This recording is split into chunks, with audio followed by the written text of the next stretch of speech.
عزیز طالبات السلام علیکم۔ معاشی ترقی کی جو مختلف ڈیفینیشنز ہم نے ڈسکس کی ان سے ہم 3 نتائج اخذ کر سکتے ہیں۔ نمبر 1 یہ ایک عمل ہے۔ نمبر 2 اس کے نتیجے میں حقیقی قومی آمدنی میں اضافہ ہوتا ہے۔ نمبر 3 اس کے لیے طویل عرصہ درکار ہوتا ہے۔ جب کوئی بھی ملک اپنے ذرائع کو بہتر اور بھرپور طریقے سے استعمال کرتا ہے تو اس کے نتیجے میں حقیقی قومی آمدنی اور فی کس آمدنی میں اضافہ ہوتا ہے۔ تو اس عمل میں 2 طرح کے تغیرات رونما ہوتے ہیں۔ پہلی قسم کو ہم عوامل کی رسد میں تغیرات کا نام دیتے ہیں اور دوسری کو اشیاء و خدمات کی طلب کے تغیرات کہتے ہیں۔ رسد میں کس قسم کے تغیرات رونما ہوتے ہیں؟ نمبر 1 نئے ذرائع تلاش کر لیے جاتے ہیں۔ بنجر، بے آباد اور ناقابل کاشت زمینوں کو قابل کاشت بنا لیا جاتا ہے اور ذرائع کو نفع آور کاموں کی طرف منتقل کر دیا جاتا ہے۔ نتیجہ قومی آمدنی میں اضافہ۔ نمبر 2 معاشی ترقی کے دوران بہتر طریقے پیدائش اختیار کیے جاتے ہیں، یعنی تقسیم کار اور تخصیص کار اپنائے جاتے ہیں، جس کی بدولت مصارف پیدائش کم اور اشیاء کی پیدائش نفع بخش ہو جاتی ہے۔ نمبر 3 معاشی ترقی کے دوران لوگوں کی آمدنیوں میں اضافہ ہوتا ہے۔ نتیجہ صرف دولت میں، سرمایہ کاری میں اور بچتوں میں اضافہ ہو جاتا ہے اور آخرکار اس سے شرح نمو میں بھی اضافہ ہو جاتا ہے۔ استعداد کار میں اضافہ چوتھا نتیجہ ہے جو ہمارے سامنے آتا ہے، یعنی اس دوران آجرانہ مہارت بڑھ جاتی ہے اور جدید ٹیکنالوجی اور جدت و اختراعات کے عمل کی بدولت زیادہ منافع ملنا شروع ہو جاتا ہے۔ نمبر 5 اس نظام کے عمل کے دوران، معاشی ترقی کے دوران ادارتی نظام میں بھی بہتری آ جاتی ہے، یعنی عورتیں مردوں کے شانہ بشانہ کام شروع کر دیتی ہیں، جس سے مؤثر آبادی کا تناسب پہلے سے بلند ہو جاتا ہے اور لوگوں میں معاشی ترقی کا شعور پیدا ہوتا ہے۔ تعلیم عام ہو جاتی ہے اور جدید طبی تحقیق کے نتیجے میں شرح اموات میں کمی واقع ہو جاتی ہے۔ یہ تو تھی رسد میں کس قسم کی تغیرات رونما ہوتے ہیں۔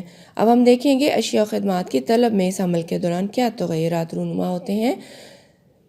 نمبر 1 لوگوں کی فی کس آمدنی میں اضافہ ہو جاتا ہے۔ نتیجہ کل قومی آمدنی میں بھی اضافہ ہو جاتا ہے۔ آمدنی کی تقسیم میں بنیادی تبدیلی کی وجہ سے عدم مساوات کم ہونے لگتی ہے اور تمام لوگوں کو زندگی کی بنیادی ضروریات کے ساتھ ساتھ سہولیات بھی میسر آنے لگتی ہیں۔ نمبر 2 طلب میں جو تبدیلی ہمیں دیکھنے کو ملتی ہے طلب کے تغیرات کے نتائج کے طور پہ، اس سے معاشی ترقی کے عمل میں شرح اموات کم ہونے لگتی ہیں اور شرح پیدائش بدستور رہتی ہے۔ اگرچہ اس سے آبادی میں اضافہ تو ہوتا ہے لیکن آبادی کے مختلف شعبوں میں تبدیلی پیدا ہو جاتی ہے، یعنی آبادی میں بچوں کا تناسب کم ہو جاتا ہے اور مؤثر آبادی کا تناسب پہلے سے بہتر ہو جاتا ہے اور آبادی جو ہے شہری اور دیہی آبادی میں سے شہری آبادی کے تناسب میں اضافہ ہو جاتا ہے۔ اوسط عمر پہلے سے زیادہ ہو جاتی ہے۔ عورتوں اور مردوں کے تناسب میں بھی تبدیلی واقع ہو جاتی ہے۔ تیسری تبدیلی طلب کے حوالے سے یہ رونما ہوتی ہے کہ معاشی ترقی کے عمل میں لوگوں کی پسند تبدیل ہو جاتی ہے، یعنی آمدنی میں اضافے کی وجہ سے نمائشی اثر پہلے سے زیادہ ہو جاتا ہے۔ لوگ نمود و نمائش کے رجحان میں اضافہ دیکھتے ہیں اور بنیادی ضروریات کے ساتھ ساتھ سہولیات پر بھی توجہ دینے لگتے ہیں اور آبادی کا ایک بڑا حصہ تعیشات کا استعمال کرنے لگ جاتا ہے۔ دوسرا نتیجہ جو ہم نے اخذ کیا ان ڈیفینیشن سے وہ یہ تھا کہ حقیقی قومی آمدنی میں اضافہ ہو جاتا ہے۔ ظاہر ہے جب طلب اور رسد میں مختلف تغیرات جو بھی ہم نے ڈسکس کیے وہ رونما ہوتے ہیں تو ملک کی قومی آمدنی اور پیداوار میں اضافہ ہوتا ہے اور معاشی ترقی کا بنیادی مقصد بھی یہی ہوتا ہے۔ نتیجہ یہ ہوتا ہے کہ پیداوار پہلے سے زیادہ ہو جاتی ہے۔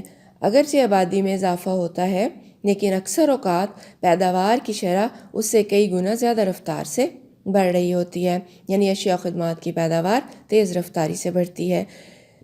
اس میں فی کس آمدنی بھی بڑھتی ہے اور فی کس آمدنی کا اضافہ لوگوں کے معیار زندگی کو بلند کر دیتا ہے۔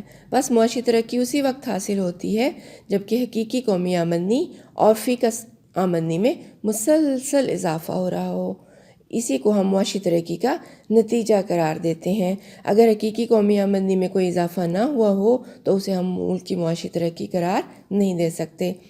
تیسرا اہم پوائنٹ ہم نے نتائج میں اخذ کیا تھا کہ اس کے لیے طویل عرصہ درکار ہوتا ہے، یعنی عموماً اس کام کے لیے 20 سے 25 سال کا عرصہ لگ جاتا ہے، کیونکہ اس دوران پوری معیشت کی حیت تبدیل ہو جاتی ہے، نئے نئے منصوبے بنائے جاتے ہیں اور ان منصوبوں پر عمل درآمد کے لیے خاصا عرصہ درکار ہوتا ہے۔ یعنی معاشی ترقی کے فوائد اس طرح نہیں ہیں کہ ادھر ہم نے سرمایہ کاری کی ادھر نتیجہ سامنے آ گیا، بلکہ معاشی پسماندگی دور کرنے کے لیے سڑکیں، پل، ڈیم وغیرہ تعمیر کیے جاتے ہیں، نئے بجلی گھر بنائے جاتے ہیں، اسکول، کالج، ہاسپٹل وغیرہ تعمیر کرنا ہوتے ہیں، ادارتی نظام میں تبدیلیاں لائی جاتی ہیں، لہٰذا ان سب کاموں کے لیے طویل عرصہ درکار ہوتا ہے۔